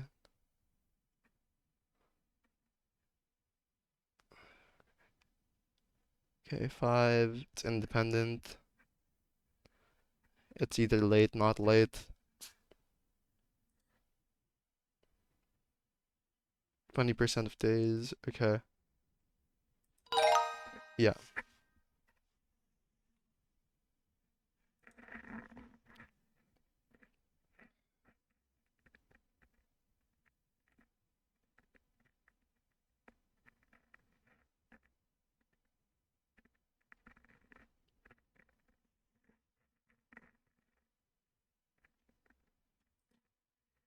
No fixed number of childs. Okay, let me go next. Let's say that you know your probability of making a free throw. You know that the probability, and let's say the probability of scoring a free throw, just because when I say make and miss, they both start with M and it'll get confusing. So let's say the probability of scoring a free throw is going to be, let's say 70%, if we want to write it as a percent, or we could write it as 0.7 if we write it as a decimal. And let's say the probability of missing a free throw then, and this is just going to come straight out of what we just wrote down, so the probability of missing a free throw is just going to be 100% minus this. You're either going to make or miss. You're either going to score or miss. I want to use make and miss because they both start with M. So this is going to be a 30% probability, or if we write it as a decimal, 0.3. 1 minus 0.7. These are the only two possibilities, so they have to add up to 100%, or they have to add up to 1. Now let's say that you are going to take 6 attempts. And what we're curious about is the probability of exactly 2 scores in 6 attempts. In six attempts. So let's think about what that is. And I encourage you, if you get inspired at any point in this video, you should pause it and you should try to work through what we're asking right now. So this is what we want to figure out. The probability of exactly 2 scores in 6 attempts. So let's think about the particular ways of getting 2 scores in 6 attempts, and think about the probability for any one of those particular ways, and then we can think about, well, how many ways can we get 2 scores in 6 attempts? So for example, you could make the first 2 free throws. So it could be score, and then you miss the next 4. So score, and then it's miss, and miss. So what's the probability of this exact thing happening? This exact thing. Well, you have a 0.7 chance of scoring on the first one. Then you have a 0.7 chance of scoring on the second one. And then you have a 0.3 chance of missing the next 4. So the probability of this exact circumstance is going to be what I'm writing down. And hopefully you don't get the multiplication symbols confused with the decimals. I'm trying to write them a little bit higher. So times 0.3. And what is this going to be equal to? Well, this is going to be 0.7 squared times 0.3 times 0.3 to the 1, 2, 3, 4th to the 4th power. Now, is this the only way to get 2 scores in 6 attempts? No, there's many ways of getting 2 scores in 6 attempts. For example, maybe you miss the first attempt, and then you make the second attempt, you score. Then you miss the third attempt, and then let's say you make the 4th attempt, and then you miss the next 2. So then you miss and you miss. This is another way to get 2 scores in 6 attempts. And what's the probability of this happening? Well, as we'll see, it's going to be exactly this. It's just we're multiplying in different order. This is going to be 0.3 times 0.7. You have a 30% chance of missing the first one, a 70% chance of making the second one, and then times 0.3, 30% chance of missing the third, times the 70% chance of making the 4th, times the 30% chance for each of the next 2 misses. If you wanted this exact circumstance, this is once again going to be 0.7. If you just rearrange the order in which you're multiplying, this is going to be 0.7 squared times 0.3 to the 4th power. So for any one of these particular ways to get exactly 2 scores in 6 attempts, the probability is going to be this. So the probability of getting exactly 2 scores in 6 attempts, well, it's going to be any one of these probabilities times the number of ways you can get 6 scores, times the number of ways you can get 2 scores in 6 attempts. Well, if you have out of 6 attempts, you're choosing 2 of them to have scores, how many ways are there?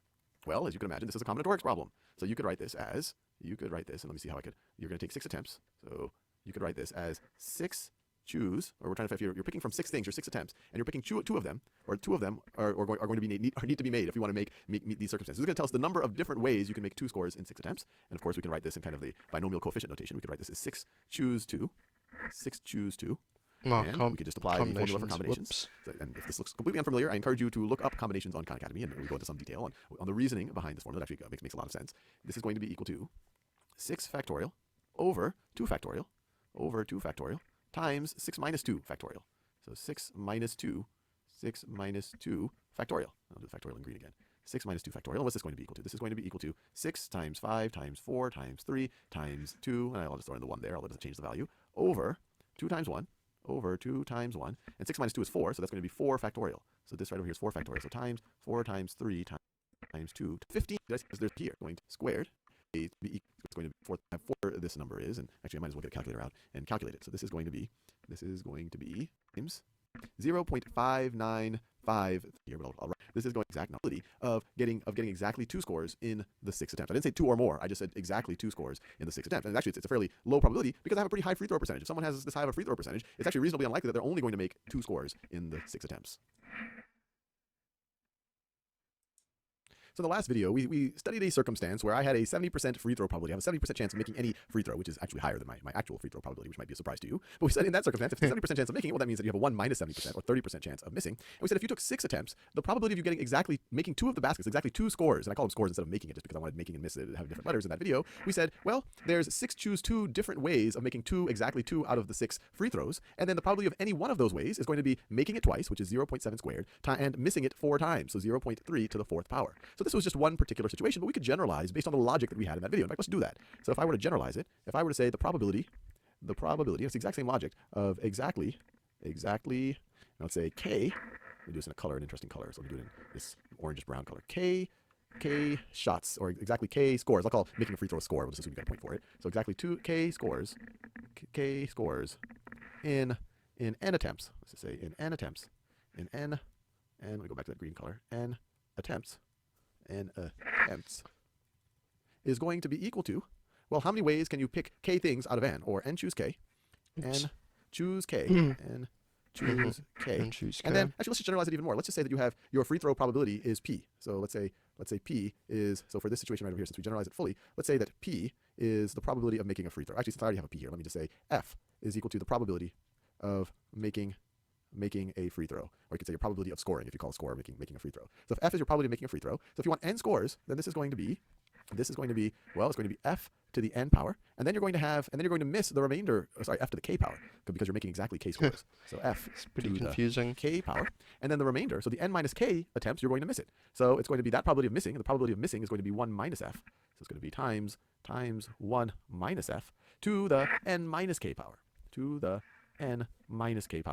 And just, if you like, or I encourage you, pause the video and just make sure you understand the parallels between this example where I had a set where, I guess our F was 70%, 1 minus F, or our F was 0.7, and 1 minus F would be 0.3, and we were seeing how do we get 2 scores in 6 attempts, and here we're saying K scores in N attempts, and this is just a general way to think about it. And the whole reason why I'm setting this up this way is it's interesting to now think about the probability distribution for a random variable that's defined by the number of scores in your N attempts, or the number of scores in your 6 attempts. And actually, since I've been pushing the limit, or I've been doing longer videos than I tend to, I will do that in the next video.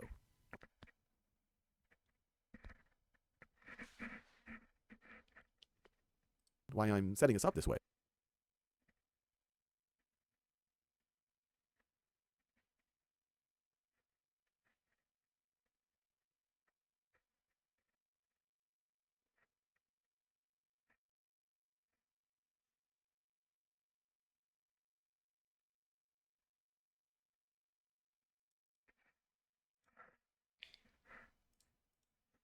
Now that we've spent a couple of videos exploring a scenario where I'm taking multiple free throws and figuring out the probability of making K of the scores in 6 attempts or in N attempts, let's actually define a random variable using this scenario and see if we can construct its probability distribution. And we'll actually see that it's a binomial distribution.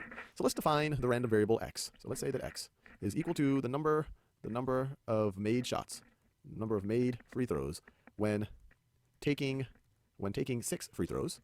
So it's how many of the 6 do you make? And we're going to assume what we assumed in the first video in this series of these making free throws. So we're going to assume the 70% free throw probability right over here. So assuming 70% free throw percentage.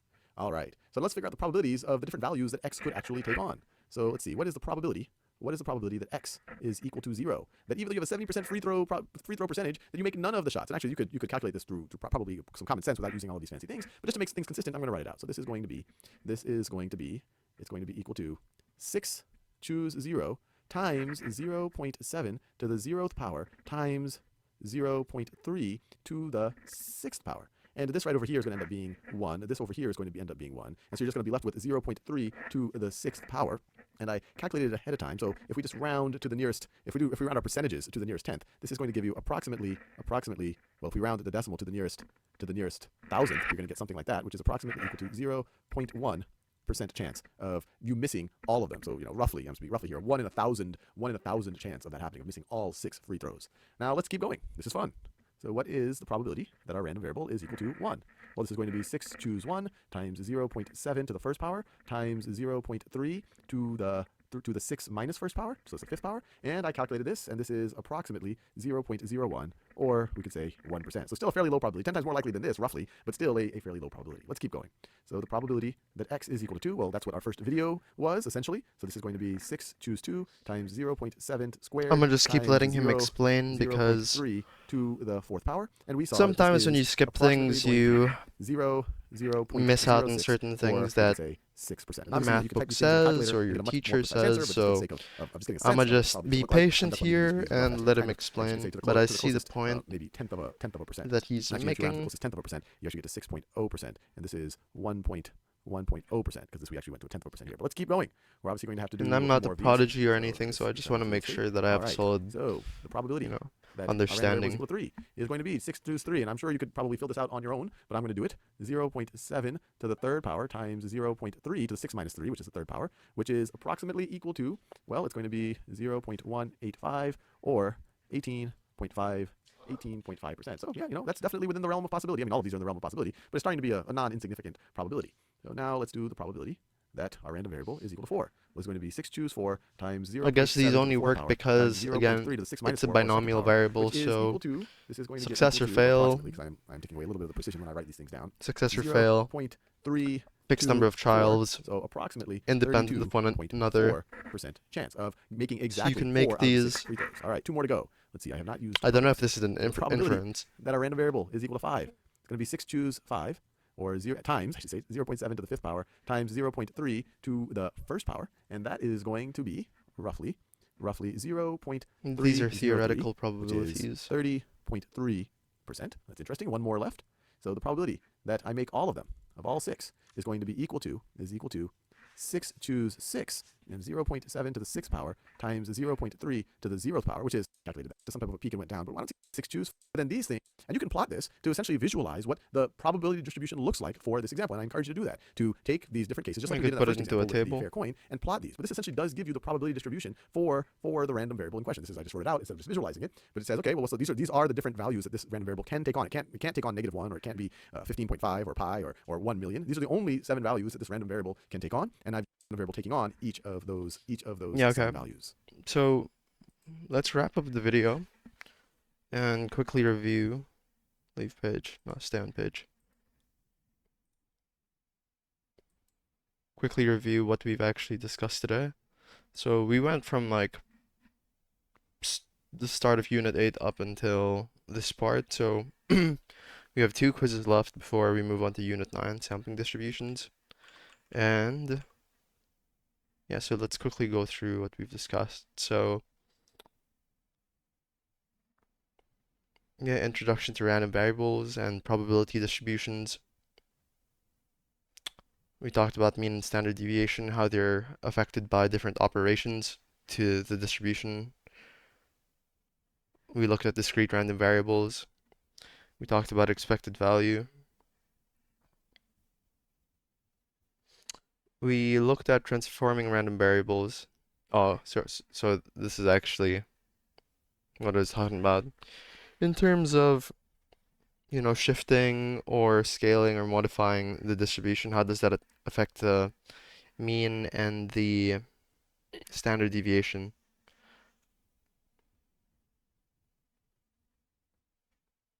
We looked at combining random variables, so this is, let me just double check. Yeah, so combining random variables and dealing with normally distributed random variables that are independent. We look at, the mean and standard deviation of summing and differencing the random variables, and basically when you get the sum or the difference of 2 random variables which are normally distributed and independent of one another, you end up with a new normal distribution that you analyze.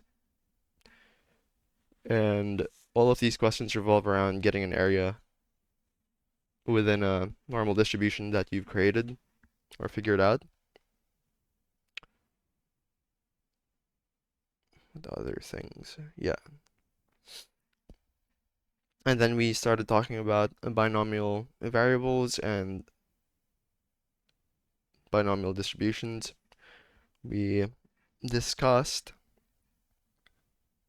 what are binomial variables, how do we determine if something is a binomial variable, and the conditions that made something a binomial variable, a random variable binomial, was that there was a fixed number of trials were independent of one another,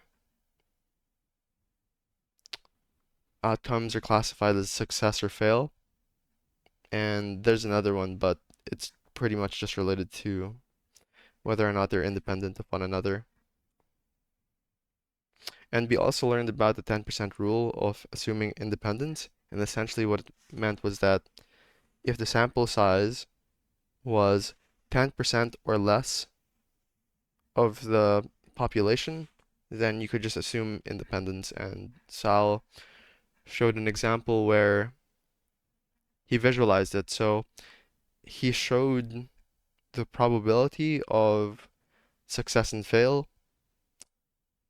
if trials were truly independent of one another, and then he showed the probability of success and fail for the same scenario where he inflated the population size. So he showed various population sizes, and when the population size is big enough, or you could also say the sample size was proportionally small enough, it kind of resembled independence in terms of the probability of success and fail. So there you go.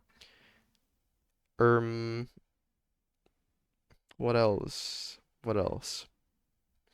And then we started we started learning about how to calculate certain I guess certain results from a set of binomial results from a binomial distribution. So if you have 6 trials, what's the probability of X amount of successes or fails? Exactly this amount, or greater than this amount, or less than this amount. So we'll do this next time on Wednesday. And let's go back to the definition we had at the beginning, so Unit 8. We haven't finished this, so we'll continue doing this on Wednesday. But okay, let's read it from top to bottom. Establishes the mathematical framework for uncertainty.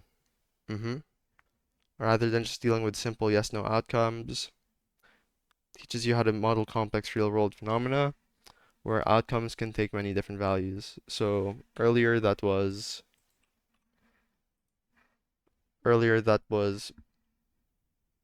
dealing with the normal distributions and combining random variables, dealing with discrete or continuous random variables, understanding how to interpret mean or expected value, standard deviation,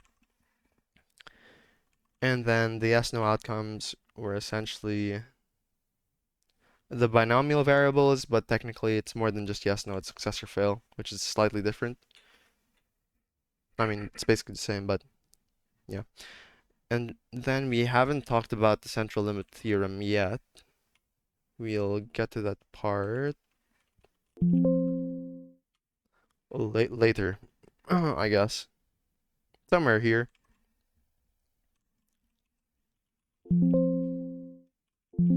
Nah, it's somewhere here. We'll figure it out. Okay.